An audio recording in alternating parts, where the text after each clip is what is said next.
Look, it's flashy when a horse is 81s and 14s, and well done. They've got a good result, but this is significant money, and I'll be surprised if there's a better back runner all day than Oxford Blue. So money doesn't always, the market doesn't always get it right, but this has been a good go. And I think, as we heard from Julius, he'll be prominent. Roll Forward, Hot to Go can potentially be there as well. You've got some horses like Lavalier drawn for nice runs in behind the pace. It will be interesting given now the heavily supported favourite led and controlled a slow speed last time out, where there are a few jockeys look to ride their horses outside of where they've normally been to try and make sure he doesn't get things his own way as he did last time out. But it doesn't look a lot of speed on paper, and these horses getting to 2200 for the first time, you wouldn't think that they're going to go along at too quick of a speed. No, you wouldn't think so, and I think a couple of them are potentially suspect at getting a trip too, so they're going to try and be a little bit conservative, ride their horses, to get the trip. But a horse like, for example, Savvy Thinker, we do know he's a big tick at this distance range already winning over 2100. So you know that he's going to. You would think that a couple of others on pedigree are, but we'll find out in a couple of minutes, Ben. We will indeed. Horses are starting to load away for the first of our features today. It's the Roderick Insurance Brokers Geelong Classic. There's been a big go for Oxford Blue, who's going to run your 2:15 favourite on the VOP. I said to Matt Hill for his call. With Kobe Jennings as Oxford Blue is placed forwards. Here's coming into the gates Acmo, the Andrews stable. So they're just about right, as going in is Hot to Go. Next one along is El Paso. And to complete the line will be Saint Emilion. Kieran switching states with this Dynamics Indications runner. Into 2:15 on official price, Oxford Blue, so they keep coming for the favourite. Saint Emilion is in, field is set for the Geelong Classic. Lavalier's edgy in barrier 3. Jockey yelling out to the starter. They're racing. Lavalier jumped away well. With next to it Acmo out wide on the course. Here's Oxford Blue. Savvy Thinker isn't too far away with El Paso and Hot to Go, so almost 6 across the track.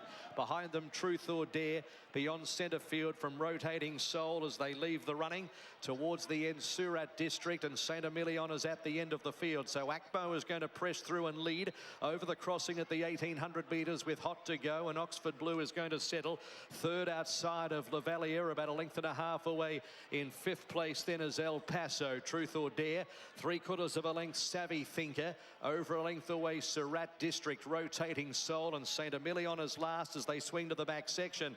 1400 metres to go, and eventually Hot to Go sped away about 2.5 lengths in front, and now tries to throw the anchor out. Acmo second, pulls as a result, and Oxford Blue is third from Lavalier getting up on the steel. They really do throw the anchor out. They screech the brakes. El Paso as a result was in the running line, pulls out 3 wide to improve. 2 further back is Savvy Thinker, Truth or Dare, Rotating Soul, Surat District, and at the end of the field is Saint Emilion.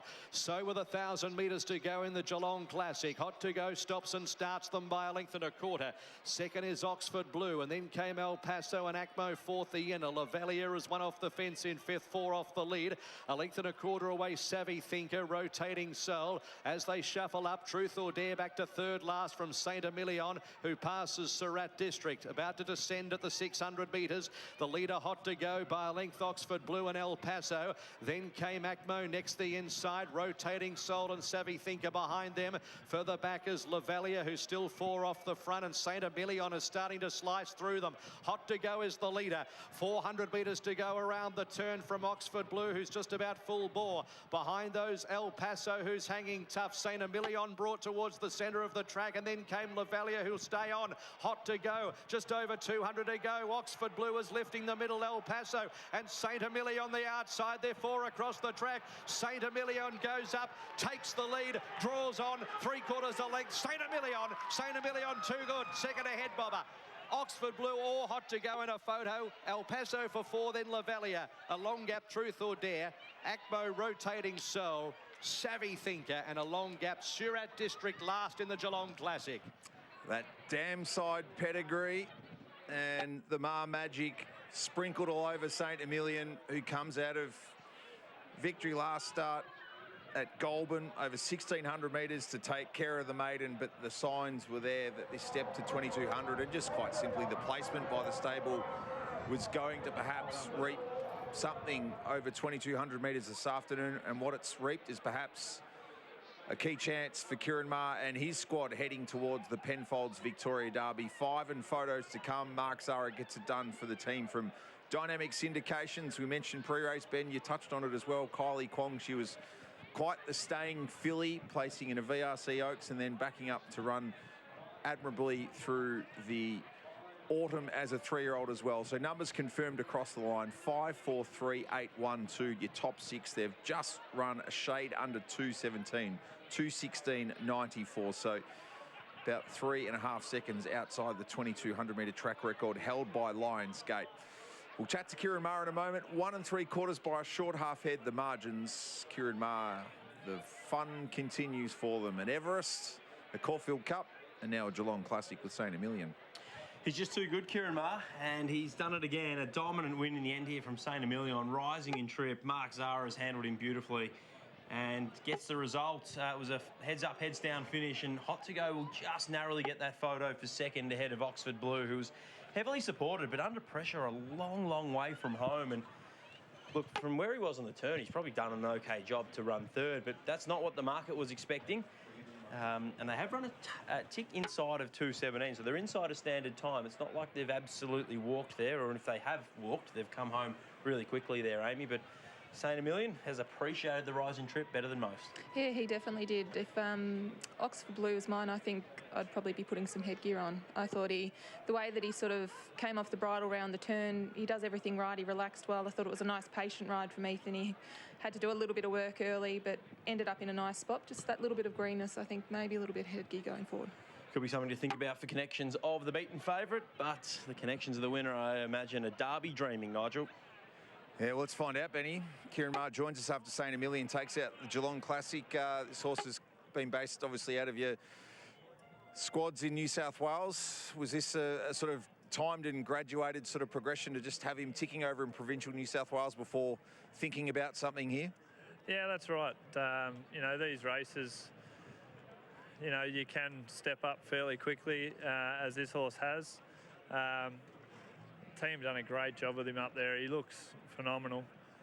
Brendan McCarthy, our chiropractor, he actually looked at him when he first come down, and he was out, he was feeling a hammy, and he sort of done a fair bit of work with him, and I think that's sort of the key. You can see how well he looks. So wrap for Adam Watt, the Dynamic team. They've got a lot of horses with us, and the Simona's here today, so they'll have a good day and might even go into the Derby. Well, pedigree's been quite clear, at least on the dam side, that that's what he could be at 3, Kieran, but there's been some immaturity to sort of iron out alongside the physical things. What has the team done to try and bring that to the surface?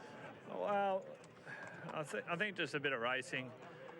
And I was just saying to the lads that Explosive Jack, he actually got beat at Goulburn before he won a couple of derbies, so this one won. So hopefully he can can repeat that. But you can see he's still furnishing, and just a beautiful ride by Mark. You know, just let the speed go. Just that you could see him just building in confidence throughout the run. It was a beautiful ride for a young horse that's, you know, needed that sort of confidence to build throughout, and he's certainly riding very well, Mark.